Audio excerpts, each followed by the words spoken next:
parles de quoi dans ton podcast? De sexe ou quoi? Alors oui, mais pas que. Mais tu vas parler de quoi en fait? Des femmes qui ont la quarantaine flamboyante? Oui, mais pas que. T'es née en quelle année, toi? Celle du choc pétrolier. Ah, tu pourrais largement être ma mère en fait.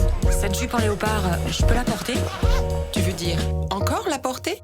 Et en même temps, fuck. Et en même temps, Et en même temps, fuck. Bonjour à toutes et bonjour à tous et bienvenue dans ce nouvel épisode du podcast Et en même temps, fuck.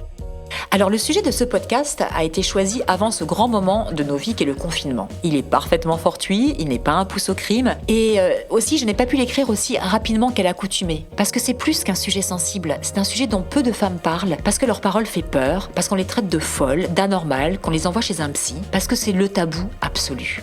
Faire son coming out dans une famille religieuse, annoncer une maladie vénérienne dans un couvent, c'est du pipi de chat à côté.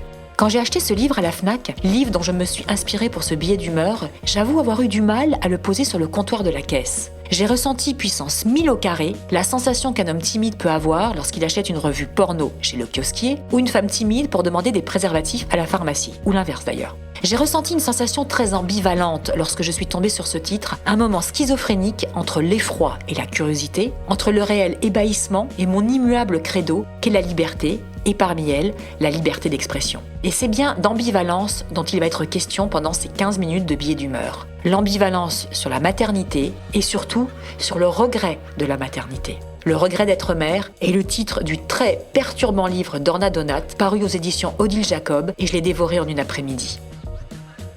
Quand j'ai soumis l'idée de ce podcast à une de mes amies, cette dernière a eu un mouvement de recul. Alors j'imagine parce qu'au téléphone, les mouvements sont durs à apprécier. Mais j'ai senti tout le désarroi, voire le rejet de tout son être que cette idée avait pu provoquer chez elle. Quoi? Regretter d'être mère? Mais c'est impossible, c'est criminel de dire que l'on regrette d'être mère. Et c'est là que j'ai senti, au plus profond de mon âme de femme, que je devais prendre ce sujet à bras le corps, à bras de tabou, et surtout à bras de mère. Car mon amie n'a rien d'une intolérante ou d'une réactionnaire. Bon ok, elle habite à Neuilly, mais personne n'est parfait. Elle ne juge jamais, manifeste une réelle empathie vis-à-vis de l'autre démuni, et elle est, selon mes valeurs, une femme formidable. Et pourtant, sa réaction a été à l'encontre de ma pierre angulaire, liberté, je chéris ton nom. Et c'est là que j'ai compris qu'il fallait que je parle de cela, pour que ces réactions, face à cet état de fait, se ramollissent, se doucifient, placer un néologisme de mon cru, se pacifient. Le regret d'être mère, ou l'impossibilité définitive pour les femmes de penser que l'expérience de la maternité n'est pas une expérience heureuse. Mon podcast sur le sujet, et bien sûr plus largement le mouvement #monpostpartum, a parlé de ces moments possibles pendant ou après l'accouchement où la jeune maman, pour un faisceau de raisons, peut être déstabilisée, désarçonnée, voire déçue par son nouvel état. De ce moment que l'on attendait tant et qui n'arrive pas, du lien avec le bébé qui peut prendre du temps, de l'instinct maternel qui est sur pause. Mais dans l'étude qu'a menée Orna Donat, il s'agit de mères de un ou plusieurs enfants, l'une d'elles d'ailleurs est même enceinte de son 3e enfant lorsqu'elle témoigne, et qui regrettent de manière définitive leur maternité bien au-delà du postpartum. Certaines d'entre elles sont même grand-mères, donc autant vous dire qu'elles ont eu le temps de réfléchir à la question.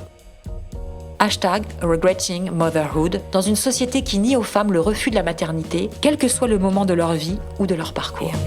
Et en même temps, fuck. Et en même temps, fuck.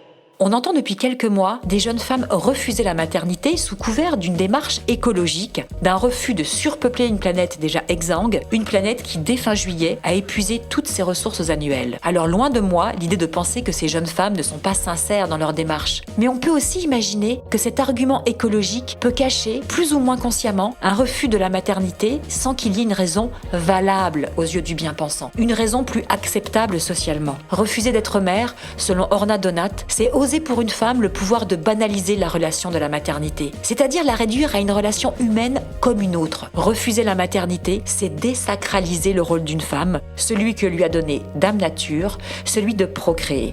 Dans notre société d'aujourd'hui, on a le droit de regretter un ex, un mari, un mariage. On n'a pas le droit de regretter un enfant.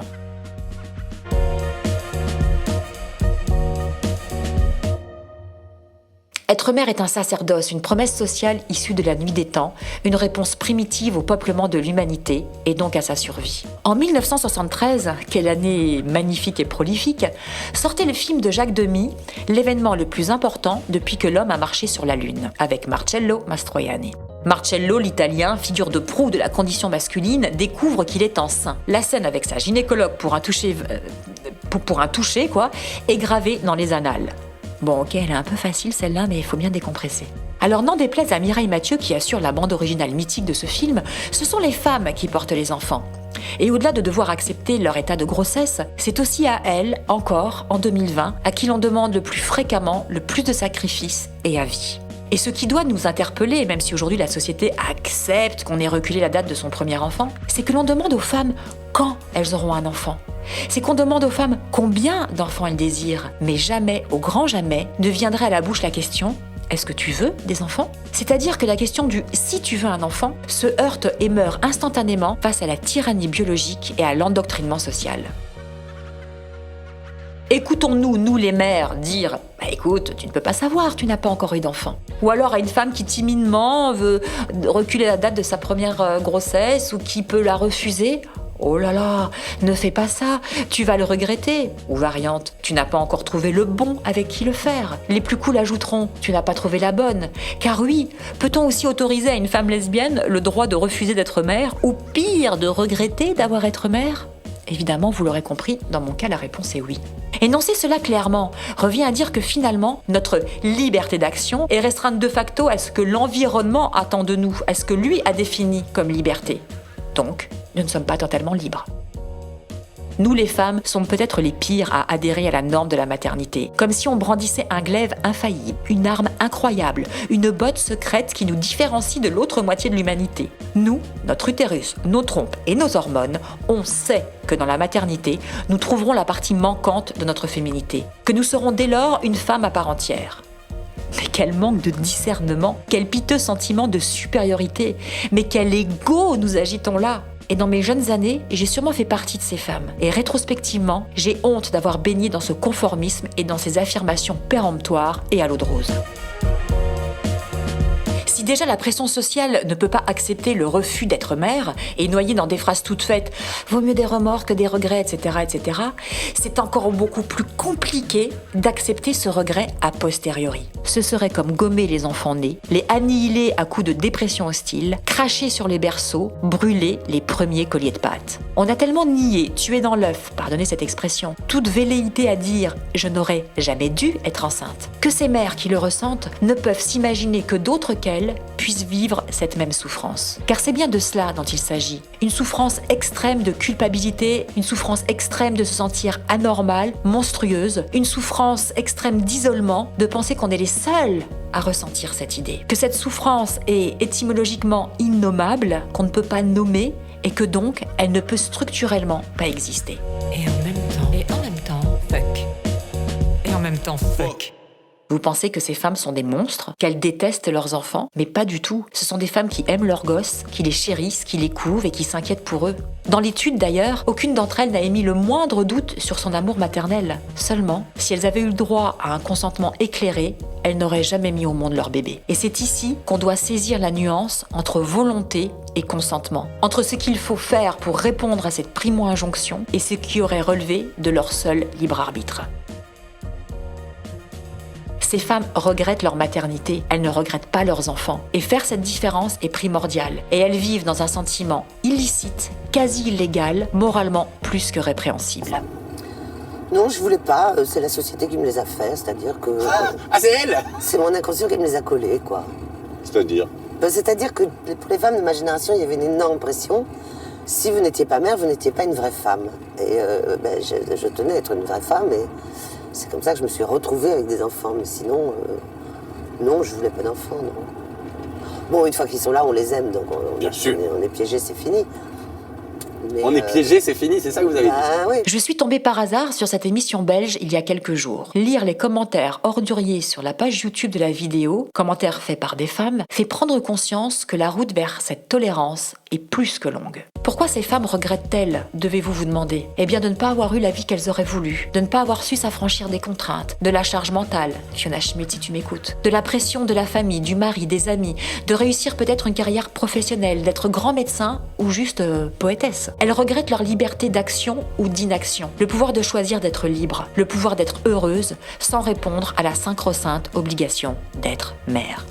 Libre, le mot-clé, celui qui doit faire taire toutes les injonctions.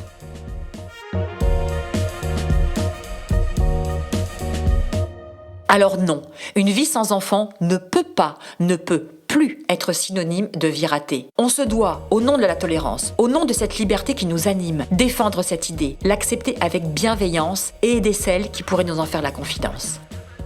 Mais pas que. C'est aussi à nous, mères, grand-mères potentielles, de dire à nos filles qu'une vie sans enfant est une vie comme une autre, ni plus réussie, ni plus ratée, ni plus complète, ni plus incomplète qu'une autre. C'est à nous, mères, d'éduquer nos filles pour qu'elles échappent aux pressions, pour qu'elles prennent conscience de leur réel libre arbitre, pour qu'elles choisissent, munies de critères objectifs ou subjectifs, la manière dont elles veulent vivre leur féminité. Aujourd'hui, nous éduquons nos enfants pour que le rose ne soit plus l'apanage des filles et pour que les garçons puissent jouer à la poupée. Aujourd'hui, nous essayons d'éduquer nos enfants pour qu'ils aient la liberté de vivre leur orientation sexuelle, pour qu'ils aient la liberté de déterminer leur sexe s'ils se sentent enfermés dans un genre qui ne leur convient pas. Il faut désormais éduquer nos filles pour qu'elles ne subissent pas cette injonction primitive, mais qu'elles choisissent leur destinée de femme, sans culpabilité, et qu'elles aient la possibilité d'affirmer « Eh bien non, je ne veux pas d'enfant et tout va bien, merci beaucoup », afin d'éviter de lire ces témoignages déchirants. Mais pas que. Il faut aussi écouter toutes ces trentenaires, et j'en ai au moins une dans mon collimateur, qui n'entendent que des « c'est pour quand ? Alors c'est bon, tu t'y mets ?» et leur dire que non, pas du tout, c'est pas une obligation. Elles ne brûleront pas en enfer pour autant. Qu'elles fassent un choix éclairé et éclairant. Qu'elles puissent sans reproche exhumer de leur matrice l'idée qu'elles ne sont pas nées pour procréer obligatoirement. Libérons la parole des 30A, laissons-leur faire leur coming out sur la non-maternité assumée. Et en même temps, fuck. Et en même temps, fuck. Il y aurait tant à dire sur le sujet, comme parler aussi du désir des hommes qui peuvent aussi conduire leur compagne à honorer la relation par un enfant, pour que la relation s'harmonise et perdure, ou encore éclairer sur les conditions de ces maternités regrettées et s'apercevoir qu'elles touchent autant les femmes aux revenus faibles comme celles avec des hauts revenus. Il y a aussi le sujet des enfants de ces femmes. Comment leur dire, comment leur faire comprendre sans les blesser? Je laisse Anémone répondre. On les explique qu'il n'y a pas besoin de désirer pour aimer. Bien sûr. De toute façon, ils le savent bien que je les aime. C'est même pas la peine de rien expliquer. Et pour conclure, je vais lever un doute sur une question que vous vous posez peut-être, comme une réalité cachée dans le placard et prête à faire son hashtag regretting motherhood coming out. Non, je n'ai jamais regretté mes enfants. Je n'ai jamais regretté d'être mère. Mais je suis en revanche parfaitement aujourd'hui consciente du prix à payer, du lourd tribut d'être mère si jeune, puis un peu plus vieille. Mais c'est un autre sujet de podcast que j'ai à cœur de traiter très rapidement. Et en même temps, fuck. Vous avez aimé mon billet d'humeur ? Likez, partagez et abonnez-vous. Et retrouvez-nous aussi sur le compte Instagram et en même temps fuck.